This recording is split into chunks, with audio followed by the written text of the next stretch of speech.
Halimbawa, ikaw ang driver Mhm. ng jeep. Sige. O, sige. Sa North EDSA, Mhm. may sinakay kang 3. Tatlo. Pagdating sa Quezon Ave, may sumakay na 7. Pito. Pagdating sa Santolan, may bumabang 4. Okay. Pagdating sa Cubao, may sumakay na 6. Sumakay 6. Pagdating sa Buendia, may bumabang 2. Mhm. Ang tanong, ilang taon na yung driver? Ilang taon din yung driver?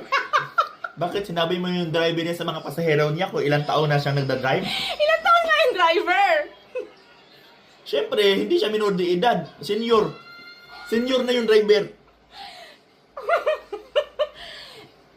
Ulitin ko, ilang taon na yung driver? Sino ba yung driver? Di ba ikaw yung Kaya driver? ako, hindi.